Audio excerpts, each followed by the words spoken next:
Di saat hari kiamat, seluruh makhluk Allah subhanahu wa ta'ala, seluruh manusia, bahkan bangsa jin, semuanya berdiri habis dibangkit oleh Allah subhanahu wa ta'ala. Semuanya berdiri di hadapan Allah menunggu hisab dimulai lebih dari 50.000 tahun. Bisa enggak terbayang berdiri berapa lama? 50.000 tahun. Dan semuanya keadaan laki dan perempuan sebagaimana baru dilahirkan. Bisa enggak Bapak Ibu terbayang? Sekarang mohon maaf, ibu-ibu yang begitu berjilbab, pakaiannya yang rapi dan sopan, Masya Allah, tertib, bersih, make up, cerah mukanya, bisa menarik perhatian. Betul nggak? Bagaimana di hari kiamat? Semuanya di satu tempat, disamakan, laki sama perempuan campur, dan semuanya dalam keadaan sebagaimana baru dilahirkan, tidak berpakaian apa-apa. Ketika Rasul menceritakan kepada Siti Aisyah pun kaget.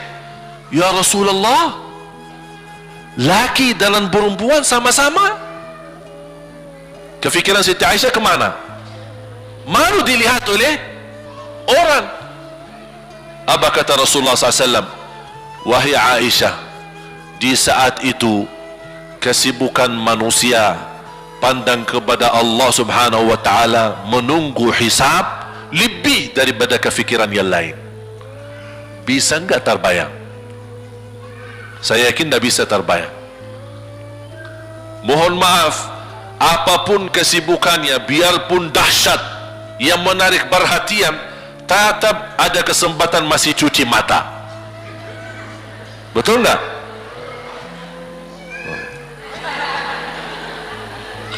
Tapi kalau di hari kiamat beda keadaannya. Apapun yang saya jelasin tidak akan mungkin Bapak Ibu bisa bayangkan, karena itu bukan dahsyat lagi, tapi di luar batas kemampuan kita. Makanya Siti Aisyah sebagai manusia wajar kalau terkejut. Ya Rasulullah, kami dan laki-laki sama-sama. Rasul maklumi fikiran Siti Aisyah sebagaimana memaklumi fikiran kita yang sama. Tapi ternyata kalau di sana beda. Makanya di saat itu belum lagi matahari didekatkan. Disebut dalam hadis mil, 1 mil. Di dalam satu hadis 1 mil adalah, kalau untuk dalam mata itu kan berapa ukurannya? Berapa senti ya? Sangat kecil. Betul? Kalau dalam bahasa Arab itu namanya mil. Berarti ukuran nanti di hari kiamat kita berdiri 50.000 tahun dan mataharinya dekat seperti ini. Di riwayat mil bukan yang itu maksud, tapi adalah ukuran perjalanan 1 mil. Kira-kira 1 mil cukup jauh? Sama, kurang lebih berapa kilo? 1,5 kilo? Ya, kurang lebih 1,5 kilo. Sekarang jutaan kilometer kita merasa panas. Sudah ada AC, sudah ada kipas, sudah ada ujang, sudah ada ini, tapi merasa begitu panasnya. Itu jutaan kilometer. Bagaimana kalau 1,5 kilo? Makanya Rasul menggambarkan nanti di hari kiamat, yang biasa di dunia kalau kita keringat dari atas ke, kalau di hari kiamat terbalik, keringat kita dari bawah ke atas. Ini tergantung dosa kita. Kata Rasulullah, ada yang keringatnya sampai ke mata kaki, ada yang sampai ke lutut, ada yang sampai ke paha, ada yang sampai ke perutnya, ada yang sampai ke dadahnya, ada yang sampai ke lehernya, bahkan ada yang sampai merasa sudah sesak nafas, ingin melamatkan diri supaya tidak tenggelam di dalam keringatnya sendiri. Dalam keadaan itu 50.000 tahun. Di situ manusia sudah merasa gelisah, sudah cukup merasa tersiksa. Semua larinya, penolong siapa yang bisa menolong kita? Kita minta tolong kepada siapa yang bisa menyampaikan hajat kita kepada Allah supaya mulai hisab? Karena sudah kita tidak kuat lagi. Semuanya larinya kepada Nabi Adam, Nabi Ibrahim, Nabi Nuh, Nabi Musa, Nabi Isa. Semuanya jawab yang sama, nafsi, nafsi, Allahumma sallim, sallim. Ya Allah, selamatkan diriku sendiri. Dari yang urus anak, istri, suami, keluarga, apalagi manusia lain. Sama keluarganya saja dia lari. Tidak ada nafsi, nafsi, diri sendiri, ya Allah selamatkan. Diri sendiri, ya Allah selamatkan. Diri sendiri, ya Allah selamatkan. Nabi Adam jawab begitu. Suruh barangkali Nabi Nuh bisa bantu kalian. Datang kepada Nabi Nuh, nafsi, nafsi, Allahumma sallim, sallim. Datang kepada Nabi Musa, nafsi, nafsi, Allahumma sallim, sallim. Datang ke Nabi Isa, nafsi, nafsi, Allahumma sallim, sallim. Sampai terakhir Nabi Isa berkata, ada satu, saya rasa dan yakin dialah yang bisa memberi bantuan. Dia tunjukkan, itu dia, namanya Muhammad sallallahu alaihi wasallam. Bayangkan, semua manusia ini ada sekarang yang masih hidup berapa miliar, kita tidak bisa hitung berapa jumlah penduduk bumi. Bayangkan dengan umat terdahulu semua dikumpulkan dan semua menarah satu arah kepada Nabi Muhammad, minta tolong, ya Rasulullah, ya Muhammad, ya Habiballah, tolong syafaatkan. Barangkali dengan bantuanmu, doamu, syafaatmu bisa ini mulai dihisab supaya terselesai siksa yang kita hadapi. Begitu mereka datang, apa jawab Rasulullah SAW? Allahumma sallim, sallim, ummati, ummati. Ya Allah selamatkan umatku, umatku. Fikirannya umatnya, bukan istrinya, bukan anaknya, bukan orang tuanya, bukan siap, umatnya. Umatnya dia fikirkan. Kemudian dia sujud di hadapan Allah Subhanahu wa ta'ala. Kata Rasulullah, di saat itu aku bersujud, Allah gerakkan lidahku untuk memuji Allah dengan kata-kata pujian yang tidak pernah makhluk pun sebelumnya sebutkan pujian itu. Artinya pujian Allah anugerahkan untuk Nabi Muhammad sebelumnya tidak ada satu makhluk pun yang bisa mengucapkan, hanya Nabi Muhammad, dan hanya di saat dia sujud di hadapan Allah di hari kiamat. Allah biarkan beberapa lama, habis itu Allah berkata, ya Muhammad, irfa' ra'sak wasal tu'ta washfa' tushaffa'.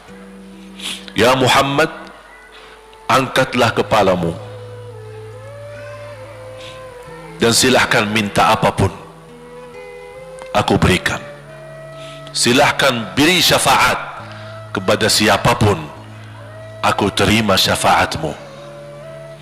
Langsung dia berkata, ya Allah, kasihan manusia, mohon segera dihisab. Baru mulai dihisab, turun kitab-kitab. Ada yang mengambil kitabnya dengan tangan yang kanan, itulah bahagia. Ada yang mengambil kitabnya dengan tangan kiri, dia berusaha sembunyikan tangan kirinya karena dia malu kalau kitabnya diterima dengan tangan kiri. Dia sembunyikan tangannya yang kiri ke belakang, larinya buku amalannya ke belakang dan langsung nempel di tangannya. Tidak ada yang bisa lari di hari itu. Semua amalan, buku amalannya dibuka oleh Allah, dan akan Allah mulai menghisabkan kita satu persatu. Tidak ada kelompok-kelompok, tidak ada bendera, tidak ada ormas, tidak ada kelompok, tidak ada pimpinan. Masing-masing benderanya kita apa? Buku amal. Dan Allah manggil kita bernama satu-satu. Ibu, sini, datang. Kata Rasulullah sallallahu alaihi wasallam, yuhasibullahu al-abida laisa bainahu wa bainahu turjuman. Allah akan hisab hamba-hambanya satu demi satu, bersatu dan tidak ada penerjemah. Jadi tidak bagi terjemah, translate. Ya Allah, saya tidak mengerti bahasa Arab, saya tidak mengerti bahasa, ya Allah, gimana ini, saya butuh translate atau pengacara supaya bisa bantu saya lulus dari hukum. Tidak ada. Yang hakim Allah, keputusannya Allah, yang menentukan Allah, mahkamah yang dikuasai Allah, hamba di hadapan Allah, saksi semua, tangan saksi, mata saksi, lidah saksi, kaki saksi, buku amal saksi, malaikat saksi. Bagaimana kita mau lari? Ditanya oleh Allah, hei hambaku, ingat enggak di malam itu, di tempat itu kamu berlakukan dosa itu? Seorang hamba yang masih memiliki iman, dia merasa dan ingat, dan dia merasa malu, dia tunduk kepalanya. Kata Allah, malu ya, malu. Tunduk, ya malu ya Allah, malu. Dan subhanallah, tanda rahmat Allah, ketika Allah bertanya dengan kita, tidak ada orang lain yang bisa lihat. Supaya apa? Supaya hisab kita di antara kita sama Allah tidak terbocor kepada orang lain, supaya tidak malu sama orang lain. Allahu Akbar. Habis kita sudah raku diri, ya Allah, saya ingat dan saya rasa salah dan saya malu. Apa kata Allah? Waktu itu kamu lakukan dosa itu, aku tutupi. Aku tutupi. Tidak ada yang tahu. Kita lakukan dosa ini udah sekian tahun, ada yang tahu nggak? Tidak ada yang tahu. Karena kita lakukan di saat sembunyi. Kata Allah, di saat itu kamu lakukan dan kamu tahu itu dosa, tapi aku tutupi supaya kamu jangan menjadi malu di depan keluarga atau di depan sahabat. Aku tutupi. Dan aku sekarang sudah menutupi dosamu di dunia, dan sekarang aku hapuskan dan ampuni dosamu di akhirat. Allahu Akbar. Disitulah terasa anugerah, ampunan Allah yang maha kuasa. Dan Allah di saat itu mampu menghukum kita. Dan kalau Allah menghukum kita, Allah tidak pernah menzalimi kita. Justru itu keadilan Allah. Tapi Allah tidak memperlakukan keadilannya, justru yang mendahulukan ampunan dan kasih sayangnya. Habis selesai hisab, harus semua tanpa kecuali lewati neraka Jahannam di atas sirat. Sirat yang panjang, yang kejam seperti pedang, yang tipis sampai tidak bisa dilihat oleh mata. Katanya tipisnya seperti, subhanallah, imam bisa jalan di atas rambutnya. Kejam lagi, masuk di atas sirat, terus jalan. Di saat itu ada doa yang menyelamatkan kita sampai menuju surga. Nabi Muhammad sallallahu alaihi wasallam, dia sudah duluan. Kalau Sayyidina Abu Bakar perjalanan di atas sirat disebutkan 100 tahun,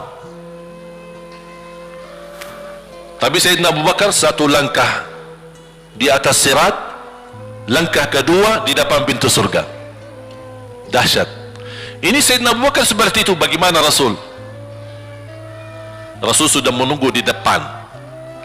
Mulai manusia satu persatu jalan di atas sirat, dan Rasul di saat itu sibuk berdoa, Allahumma sallim sallim, ya Allah selamatkan umatku, ummati ummati, ummati ummati, sampai mereka terselesai.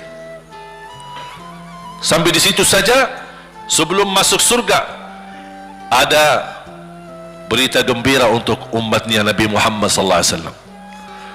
Tidak boleh ada yang masuk surga harus berjumpa dengan beliau dulu, tatap muka, dan disediain minum yang disebut air Al-Kautsar, dan di situ banyak gelas, tinggal kita ambil gelas dan minum. Begitu kita mau ambil gelas dan minum, datang Rasul, jangan, kamu minum langsung dari tanganku sendiri. Barang siapa yang minum dari tanganku tidak akan haus selama-lamanya. Allahu Akbar. Di situ terasa kemuliaan. Begitu kebahagiaan kita bertemu dengan Nabi Muhammad dan bisa langsung minum dari tangan Nabi Muhammad sallallahu alaihi wasallam. Bukan hanya begitu saja, bahkan Nabi Muhammad memegang tangan kita, mengajak kita masuk 8 pintu surga. Ada 8 pintu. Rasul bersabda, 1 pintu luasnya seperti antara langit dan bumi. 1 pintu antara langit dan bumi luasnya. Dan kata Rasulullah, di saat itu akan manusia gesa-gesaan untuk masuk surga. Itu tanda apa? Banyak yang akan masuk. Mudah-mudahan kita terhitung dari yang banyak. Begitu ahli surga masuk, kira-kira Rasul berhenti? Ahli surga sudah masuk, sudah aman? Tidak. Rasul balik lagi, keluar dan menuju dari langkah sirat yang pertama, melihat ada enggak ternyata ada di antara umatnya yang tersisa, yang dosanya terlalu banyak, gesa-gesaan di jalan, merangkak di jalan sambil jatuh di dalam neraka. Rasul mana mereka? Masuk ke neraka. Kata Allah subhanahu wa ta'ala, melihat keadaan Nabi Muhammad SAW, apa yang dibutuhkan lagi? Kata Rasul, ya Allah, saya tidak akan puas masuk surga sampai hamba-hambamu yang ada di neraka, umatku, diselamatkan. Allah subhanahu wa ta'ala mengizinkan Nabi Muhammad keluarkan dari neraka. Dia keluarkan. Sudah cukup ya Nabi Muhammad? Tidak cukup ya Allah, masih ada lagi. Diambil lagi, dikeluarkan, diambil lagi, dikeluarkan. Artinya dari umat Nabi Muhammad yang masih banyak dosanya, yang masih banyak kelewatannya sama Rasulullah, yang tidak pantas memberi kemuliaan kepada Rasulullah SAW, dapat pula syafaatnya Nabi Muhammad. Yang tidak pernah memberi tanda sayang dan cinta kepada Rasul, dapat rasa sayang dan cinta Nabi Muhammad SAW.